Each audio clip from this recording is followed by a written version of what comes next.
तो इस बार कंपटीशन बहुत कम है। ये मैं क्यों बोल सकता हूँ, इसलिए बोल सकता हूँ कि मैंने एग्ज़ाम दिया हुआ शायद शो किया होगा, यहाँ पे आप देख सकते हैं।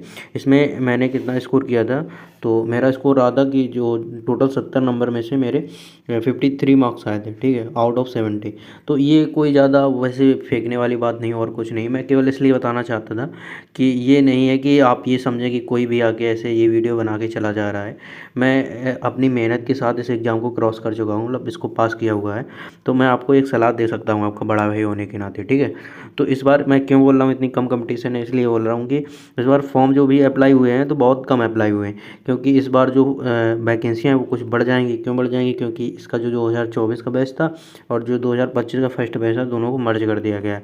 इसमें लगभग वैकेंसियाँ एक में हम अगर मानते हैं तो 3500 के लगभग अगर रही वैकेंसी, ठीक है, तो 3500 अगर दो बार हम जोड़ेंगे या फिर डायरेक्ट मल्टीपल 2 से कर दें तो ये 7000 के लगभग हमारी वैकेंसियाँ हो जाएंगी।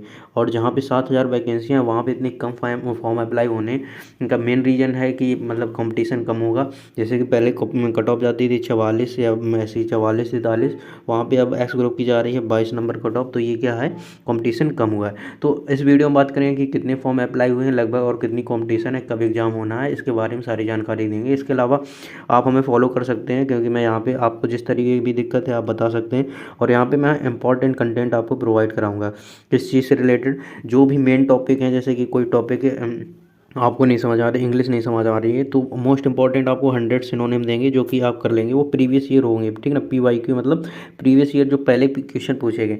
जो एक डिपार्टमेंट जो जिस लेवल का एग्जाम लेता है तो उसी लेवल के वो सारे क्वेश्चन रखता है उसमें, ठीक ना।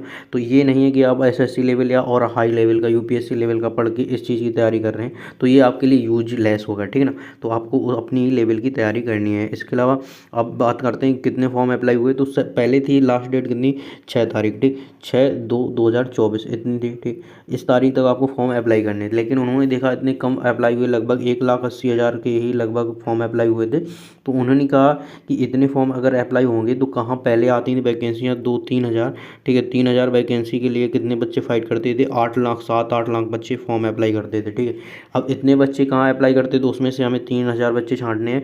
अब इस बार अब हमें ज़्यादा बच्चे लेने हैं, ठीक है, रिक्वायरमेंट भी ज़्यादा कर दी उन्होंने, 6 से 7 हज़ार की रिक्वायरमेंट की है। और बच्चे कितने आ रहे हैं, केवल 1.5 से 2 लाख के लगभग आ रहे हैं। तो उन्होंने कहा अभी एक्सटेंड करो डेट को, ठीक। डेट को उन्होंने एक्सटेंड करके कितना बढ़ाया था, तो उन्होंने 11 कर दी थी, ठीक है। 6 से कितनी बढ़ा के 11 कर दी, आपको 5 दिन एक्स्ट्रा दिए थे कि और फॉर्म अप्लाई किए जाएँ। लेकिन फॉर्म ज़्यादा अप्लाई फिर कहाँ से करेंगे, उतने ही तो बच्चे हैं जिनको जो रिलेटेड तैयारी कर रहे हैं, ठीक ना, एयरफोर्स की, वो तो शुरुआत में पहले ही कर देंगे अप्लाई, उन्होंने अप्लाई कर दिया था। लेकिन और यहाँ वहाँ और डिटेल दी गई और थोड़ा बताया गया कि आप फॉर्म अप्लाई कर सकते हैं अगर आपकी एज इतनी है 17.5 से अगर 21 के नीचे है तो आप फॉर्म अप्लाई कर सकते हैं। इसमें ये अपॉर्चुनिटी वगैरह बताई गई और सही भी है। अभी इसको आप अप्लाई कर सकते हैं, क्योंकि अभी अगर आपने तुरंत एंटर किया इसके बाद एक अच्छी अपॉर्चुनिटी है, ठीक है ना, आर्मी जाने के लिए। तो आप और अब अप्लाई किए फॉर्म लगभग कितने हो गए, 2 लाख प्लस गए, 2 लाख प्लस लगभग 2,20,000 के लगभग, 2,20,000 के लगभग इतने फॉर्म अप्लाई हुए, ठीक। अब इतने अप्लाई हुए हैं, ये एस्टिमेटेड है लास्ट टाइम के अलावा। इसके अलावा और भी कुछ लोग होते हैं जो लास्ट में भी अप्लाई कर सकते हैं। तो हम एक अंदाज़ा लगा लेते हैं, मैक्सिमम 2,40,000 हुए हैं, ठीक है। 2,40,000 कितने फॉर्म अप्लाई हो गए, ठीक है, 2,40,000। और कितनी वैकेंसियाँ, अगर 6,000 वैकेंसियाँ हम काउंट करते हैं और इन 3 जीरो से 3 जीरो को काट देते हैं और 6 चौको 24, तो आप समझ सकते हैं कि 40 बच्चों में से आपको एक बच्चा वो लेंगे, ठीक। अब आप ये भी आप अच्छी तरीके से जानते हैं कि जैसे आप कहीं से 40 बच्चे उठाइए, इंटर करने के बाद 40 बच्चे एक कॉलेज, एक कोई स्कूल या मतलब जो नॉर्मल स्कूल होता है, ये कहाँ के गाँव के ही बच्चे होते हैं। इन 40 बच्चों को उठाना, उसमें से पूछना ज़्यादातर क्वेश्चन एयरफोर्स से रिलेटेड छोटे छोटे क्वेश्चन आप पूछेंगे, बच्चे नहीं बता पाते, जिसमें कि 10 बच्चे मतलब 10% ही सिंसियर बच्चे मिलेंगे।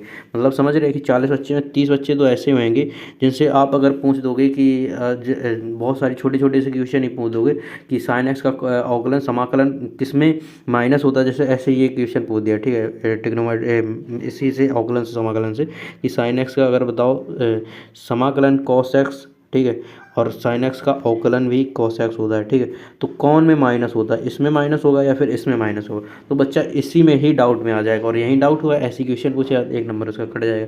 तो बस जो सिंसियर बच्चा होता है वही यहाँ पे क्रॉस कर पाता है एग्जाम, ठीक है। तो आपको कंपटीशन कितने बच्चों से है, केवल 10 बच्चों से, ठीक है। 10 बच्चों में अगर आप आगे आ गए तो आपका क्या हो जाएगा, सिलेक्शन हो जाएगा 100%। इसलिए मैं कह रहा हूँ इस वैकेंसी में आपका 100% सिलेक्शन है। जो जिसने थोड़ा भी इसमें सिंसियर हो गया, थोड़ा भी ध्यान दे दिया, तो उसका 100% सिलेक्शन है। अब आप अपने अपने जो भी आपकी दिक्कत है, पॉइंट है, वो आप कमेंट कर सकते हैं। कमेंट में आप लिख सकते हैं कि भैया हमें इंग्लिश में प्रॉब्लम है, मैथ में प्रॉब्लम है, रागा में प्रॉब्लम है, या फिर फिजिक्स में प्रॉब्लम है। ये इंग्लिश, मैथ और फिजिक्स ये एक्स ग्रुप के हो गए, ठीक है। और इंग्लिश और रागा ये किसके हो गए, वाई ग्रुप के हो गए, ठीक है। अगर रागा की तैयारी कर रही है तो आपको कितने नंबर स्कोर करने चाहिए, आपको हमारे हिसाब से रागा में आपको 15+ स्कोर करना चाहिए, और सॉरी इसमें इंग्लिश में आपको 15+ करना चाहिए, और रागा में कितने 30+ करना है। 35+ जाएगा, नॉर्मलाइजेशन होकर आपका सिलेक्शन हो जाएगा, ठीक। अगर एक्स ग्रुप की कर रहे हैं तो 10-10-10 तीनों में कर लेने हैं, ठीक। 10-10 और 10 ये फिजिक्स में हो जाएंगे, ये मैथ के हो जाएंगे, ये इंग्लिश के हो जाएंगे, ठीक है। ये अगर आपने 30 स्कोर किया, लगभग 22 कट ऑफ जाती है, तो आपका नॉर्मलाइजेशन होकर 35-35 नंबर आएंगे और आपका सिलेक्शन श्योर रहेगा, ठीक है। अगला वीडियो बनाएगा, नेक्स्ट वीडियो रहेगा प्रीवियस ईयर क्वेश्चन में, ठीक है। तो जरूर सब्सक्राइब कर लीजिएगा, और जो प्रीवियस क्वेश्चन आएंगे, जो मतलब पहले जितने भी सिनोनिम पूछे गए, उन्हें मैं अभी अगले वीडियो में कराने वाला हूँ। तो वो आपको बिल्कुल रिवीजन करना जरूरी है, क्योंकि आपका टाइम बहुत कम बचा है। आपका टाइम बचा है 1 मंथ, ठीक है ना। 1 महीना है, 1 महीने में हमें लगता है कि हम ये कर लेंगे, वो कर लेंगे, नहीं होता है कुछ। अगर ज़्यादा से ज़्यादा चीज़ों को रिवाइज किया जाए, वही दिमाग में रहती हैं, और उन्हीं से हमारा एग्ज़ाम निकलता है। क्योंकि मैं आपका बड़ा भाई होने के नाते आपको अपने जो एक्सपीरियंस है उसके हिसाब से आपको मैं सलाह दे सकता हूँ, ठीक है। 1 महीने में, और इसके क्या रहेगी, जैसे प्रीवियस ईयर में जो भी बुक है पूछी गई, वो यहाँ पे आपको रखूँगा ला के, ठीक। Thanks to all of you, मिलते हैं नेक्स्ट वीडियो में। जय हिंद।